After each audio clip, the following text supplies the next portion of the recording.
Suddenly there was a loud sound of pistons pumping. From behind a cloud of steam, a new tank engine puffed slowly out. He was shinier and bigger and stronger than Thomas. "This is Stanley," boomed the fat controller. "Welcome to Sordor, Stanley." "Oh, my," gasped Henry. "Whatever will Thomas say?" Hello everybody, it's the TTE fan with Legos. Today's topic is Stanley. Wait, no, not this Stanley. It's this Stanley from Thomas and Friends. Welcome, Stanley! Stanley is a silver tank engine. He is a bit bigger and stronger than Thomas. He is mainly allocated at Knapford Shunting Yard to shunt trucks and coaches, but he can pull trains sometimes. Stanley has a positive attitude, charming, compassionate, empathic, and smart, which he became very popular among the other engines. Unfortunately, Stanley has become a rather forgettable character in the show. He had a strong start as a character, but was reduced to a minor constant who would appear randomly. However, he has a big fan following and a mega popularity with the public. I find Stanley a very interesting character, his reputation in the series, and how the fans made him into a character again. After I watched a video about Boko made by Usual Bloke Luke, it reminded me of several other neglected characters, especially Stanley, and inspired me to make this video. I'm going to talk about his time in the series, how he got shafted, and how the fandom gave him more recognition. From an underdeveloped character to a recognizable, iconic face. This is Stanley the Silver Engine.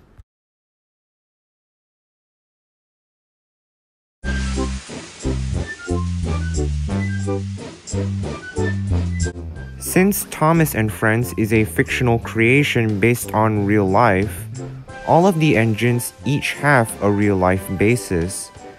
But when Stanley was created, his basis is kinda confusing. The Thomas the Tank Engine wiki states that Stanley is a hybrid cross of a Hudswell-Clark 060 tank engine and Kitson's number 5459 Austin I. That's odd, but Stanley bears more resemblance to the Stewart and Lloyd's Kitson 060 engines, but with an arched smoke box and the running board sandboxes removed. It may be weird that Stanley didn't have a direct basis, but it's actually good. It makes him unique, and the fans can craft their own AUs for the character. Stanley isn't the only one. The other to relate is Percy. Audrey also can't figure out a direct basis for him because of how Dalby drew him. Stanley made his debut in The Great Discovery, a feature-length special in 2008, written by Sharon Miller and narrated by Pierce Brosnan, aka James Bond. In this movie, Thomas discovers a lost abandoned town named Great Waterton. Sir Topham Hatt becomes very fascinated with the discovery and plans to restore the town for the Sodor Day celebration, and Thomas is put in charge of the restoration project. While Thomas has his big job, Sir Topham Hatt decides to bring a new engine to take over his usual duties, and that newcomer is a shiny, sleek silver tank engine, Stanley. After Stanley arrived, he begins to work and gets along with the other engines well, and they all become very fond of him. He plays with Percy in a washdown and makes funny whistle sounds with the engines at Titmuth Sheds. When Thomas first met Stanley, he is jealous of him doing his work and getting attention. The last straw comes when Thomas had an accident and his main role of the restoration project is given to Stanley. Thomas tries to humiliate Stanley by playing a trick on him, letting him pull a long line of stone trucks. But the prank backfires when the trucks broke away on a hill and destroyed the newly rebuilt tower. Good God. At this point, we would think that Stanley will hold a grudge against Thomas for causing the trouble. But no, Stanley is very sympathetic. When he sees how miserable Thomas felt, he sees the good inside him and feels sorry for him. When Thomas mysteriously goes missing and the others have lost luck to find him, Stanley, who understood Thomas's feelings and importance, searches for him on his own.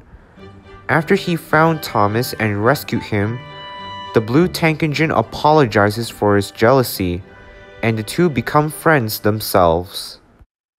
Thomas even returns the favor by offering Stanley to take the mayor to the grand opening of Great Waterton. In the end, Thomas learns that being special isn't more important than friends. When Stanley was first introduced, he was brilliant. We see all sides of his personality in and out. Like any other character, he can be a cool, jolly, and cheery friend, but unlike some, he has empathy. When he has issues involving his friends, he doesn't fight back or turn away. He empathizes with the problem and tries to work things out, like when he won over Thomas. But after the excitement of the great discovery, he slowly began to go down the hill. In the next series, Season 12, the last series to be produced with model props, Stanley only appeared in 3 episodes. James works it out, Gordon takes a shortcut, and Thomas puts the brakes on. He complimented James for his excellent shunting. Gordon saved him from crashing into logs, and he, along with Murdoch and Rocky, helped Thomas to find missing bridge blocks. Stanley really didn't do anything amazing in Season 12. He was just there for a little fan service and was used more as a plot device, just there for the plot to occur, as someone to kickstart James's big-headedness, someone to banter with Gordon, and someone to help Thomas out. But the best thing I can consider is that unlike the characters who got regressed in the hit entertainment series, Stanley wasn't ruined or made into a different character in any regard, and that's wowing enough. Stanley of the model era, short-lived as he was at his best. When he was included in the engine roll call song along with the steam team, it seemed that he would join the main cast. Unfortunately, that wouldn't be true. After Season 12, Hit Entertainment planned the next feature-length special, Hero of the Rails. It was to be produced in the model CGI hybrid style, just like Season 12, but due to low finances and budget cuts, it was changed to full CGI animation, animated by the CGI company at the time, Nitrogen Studios. Interestingly, Stanley was going to have a role in the film, but was dropped. When I knew about this, I was like, huh? Why cut him? Can't the writers try to fit him into the plot? That was such a missed opportunity. My theory for this case is that likely because the movie was changed to full animation, the animators didn't have enough time to make Stanley and the other characters from scratch. That's likely why he didn't appear in Hero of the Rails. And after the movie, we entered the CGI era of Thomas and Friends, and unfortunately, this was when Stanley left the light. In the first 4 CGI seasons, the Nitrogen era, Stanley eventually returned in season 14, but from then onwards was used primarily as a non-speaking character in the background. He wasn't given an official speaking role until the movie Day of the Diesels, where he was one of the engines worried about Percy. Thomas has been looking everywhere for you. You weren't at Tidmer's sheds? Stanley's final major role was in the episode Surprise Surprise from season 15. In this one, he, Percy, and Edward are upset that they can't attend the winter party because they are at the steamworks for repairs. And Thomas tries to cheer them up by hosting a party for them. Honestly, this is a decent episode, one of the better ones of the Nitrogen era. But this was the last time that Stanley had the spotlight. When the show was bought by Mattel in 2012, Stanley still remained as a minor character, always used to fill in the background, and rarely speaks. He only has 1 or 2 speaking roles in each Brenner season. In season 18, Stanley was mentioned by Salty as the engine who pulled the flatbeds of fear. This is kinda weird to me. I don't know why they chose him of all characters for the story. It just feels kinda wrong. And he tries to inform Samson that he accidentally took Gordon's coaches. In season 19, he was told about the rumor of Toby being scrapped. And in season 20, he shunted coaches and trucks for James. Even in the Big World, Big Adventures era, nothing has changed about Stanley. The writers seem to have forgotten about him completely. According to story writer Michael White, producer Ian McHugh originally decided to remove Stanley from the main series after season 22. But that idea was dropped when Ian was told of Stanley's fan following online. There is no other evidence found to prove this fact, and that Stanley still makes his appearances on the show until the last series. I don't think it matters that much. Stanley felt like an afterthought in the CGI series, even in season 12. His minor appearances in the episodes and movies feel random, like any character can take that sort of role. The writers probably thought, who should be in this story? Well, how about that silver tank engine? Let's use him, whatever. He also doesn't have any character flaws. The only one that comes to mind is in Gordon Takes a Shortcut, where he accidentally gets lost by taking a shortcut. Oh, I'm sorry I'm late. I took a shortcut, but I got lost. Huh, I never get lost. Just like how the new characters of the hit entertainment series were handled, the writers gave him a decent introduction and an arc, and basically gave him up afterwards. I have to ask, how come that some side characters like Rosie, Whiff, and Charlie get episodes devoted to them, but Stanley doesn't? However, considering how the main characters were handled in the CGI series, it's probably better that he should just be a minor character, because likely he might not be the same Stanley from The Great Discovery and gets flanderized. He had started off as a main core character and slowly faded away from the foreground over time. And with Mattel's current reboot series released in 2021, it's better that we don't see Stanley again. But outside of the show, that's not the case.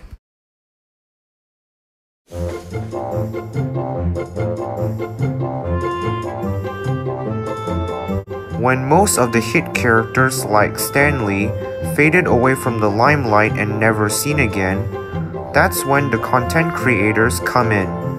They take a bland character with wasted potential and build up on what is missing in them that the writers didn't bother. The first video on YouTube that illustrated Stanley's image to the public was far back in 2012, titled as A Toy Train in Space, created by Ron Fujosef. This video was about a boy's favorite toy train, which was a 2008 wooden railway Stanley, being sent up into space by a weather balloon. It went as far up into the stratosphere until the balloon pops and it falls back down into Earth, landing in a cornfield. When I first watched this video when I was younger, I was astonished. Before, I used to think it didn't really happen because I thought sending a toy into space would be impossible. But now my opinions have changed. This was incredibly amazing. While the character from the show seemed to be forgotten that time, A Toy Train in Space was what really brought Stanley into the light. As a result of the success of the video, multiple wooden railway Stanley toys were sold. And more surprisingly, Take and Play, Collectible Railway, and Adventures have released their own Stanley toys based on the video, featuring the character wearing a space helmet. Those are cool. This old video would not only draw fans to Stanley, but also would inspire other content creators to craft their own stories for the character. NWR 1991, a fan who famously been working on YouTube for over 10 years now, had wrote an episode starring Stanley for his 4th season of his Northwestern Railway Tales series, titled as Stanley in Space. This episode is a reminiscent of All at Sea from Thomas and Friends Season 3 in many ways. Just like how All at Sea gave Duck some character development, this episode did the same for Stanley. In this story, Stanley notices a model rocket ship flying in the sky, which is used for a school contest. He has always wondered what it's like going to space, but he knows it's not what engines do. When Stanley is told about a toy train of him sent to space, he feels envious and upset with it. Later, he talks with Duck, who tells him that his best travels are the ones he can only dream about. I really like Duck's inclusion in the story, so he can tell Stanley the same moral he had learned in All at Sea. The next morning, Stanley wakes up to find a space helmet worn on his smoke box.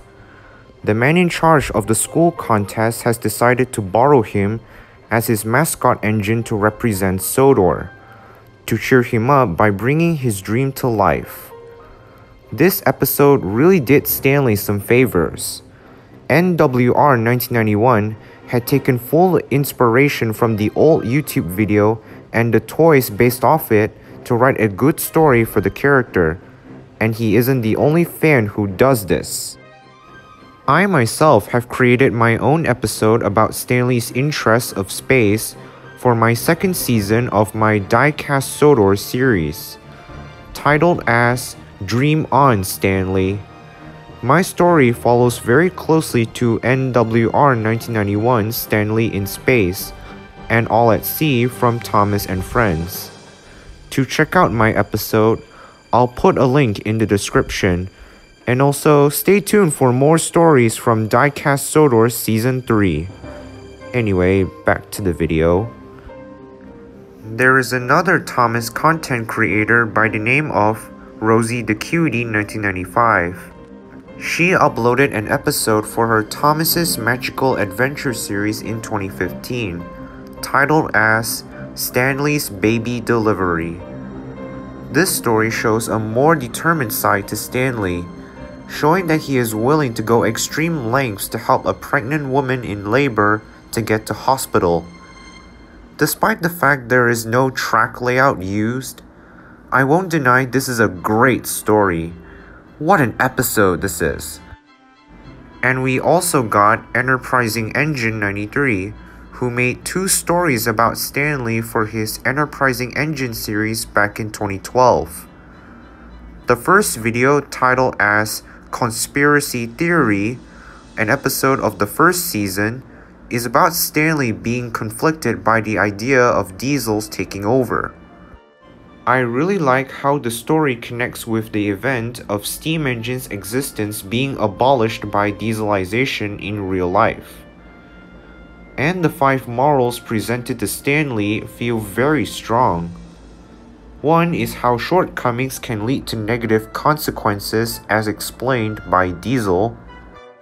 Emotions get the better of them, leading their ultimate downfall. Then, they have the misguided will to help others when in reality they're useless and not to be idle and left to rust. It's a sinking ship, really. The other morals presented by Edward are 2. Our comeuppances are well deserved from our short-sightedness, but the key is to learn from our mistakes.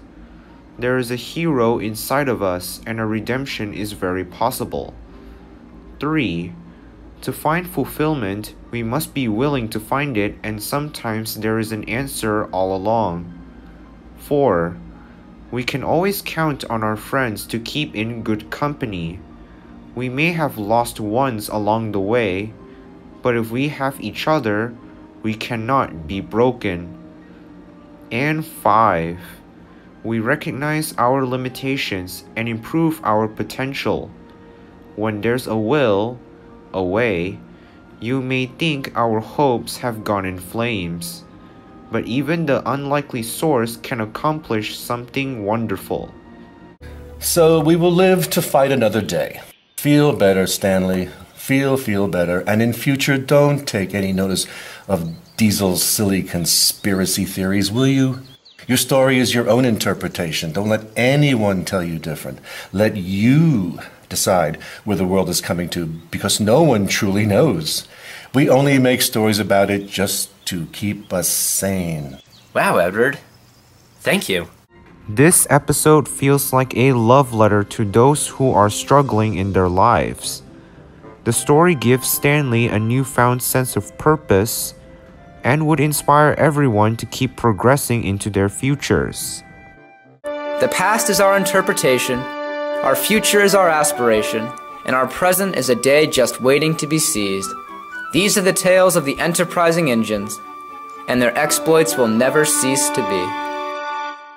The second video is titled as Waterworks, an episode of the second season.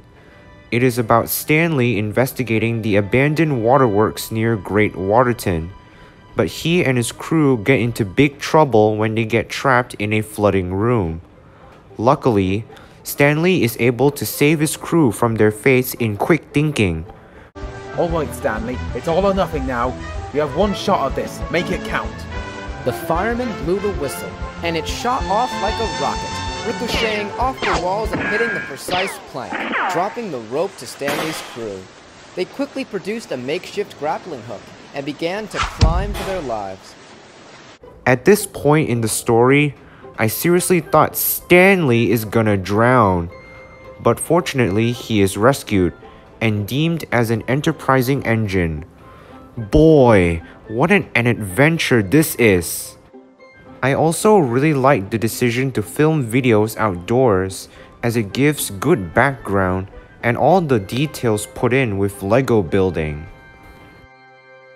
Rexeljet, a music creator of Thomas and Friends themes, has composed his own version of Stanley's theme in the style of Season 3. He based his arrangement off the melodies of Toby's theme and the Mail Train theme, and the end result is so satisfying to hear.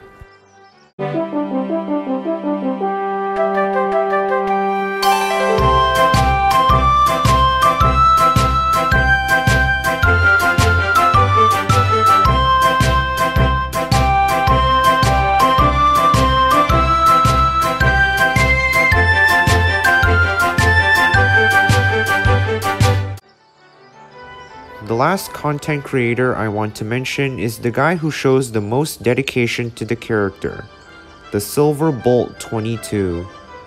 Last year, he posted a video explaining that Stanley is his favorite character. He talked about his role in the TV series and how he appreciates him for a reason or another. It's clear from the start that the Silver Bolt 22 knew who Stanley was and believed that he is more than just a bland NPC. Starting with a single home movie about a child's toy train that reaches thousands of viewers around the world, the fandom gave Stanley the development and love he was missing. With original stories and a fan-made theme, Stanley became a much better character than he already was. With all the new characters established in the CGI series, some that would become fan favorites and reoccurring secondary characters, it's hard for Stanley to stick out on his own. And now with Mattel trying to overshadow the classic show with their All Engines Go reboot, Stanley won't have a chance to make a return, nor any other forgotten characters. But even though the show is already over, and that people are now drawn to other TV shows today, it doesn't mean we should stop loving it. Staying mad at a kids show that is not for you is just a waste of time. If it's made for kids, and they enjoyed it, it's absolutely fine, no matter. We can still enjoy the old series we remember fondly from our past, and we can make our own content of it. We're not trying to compete with the source material, but to capture the magic the creators have left behind. Stanley does represent something to us. He is a source of inspiration and potential, a door to creative freedom and story opportunities. If the writers can't take the chance, we can. We can craft a story with him, make a review, compose a theme. Anything is possible with the character, and we can make it work. So, if you are new to Thomas and Friends, you may be asking, who is Stanley? Well, the show can answer that question, but the fans can show you more of him.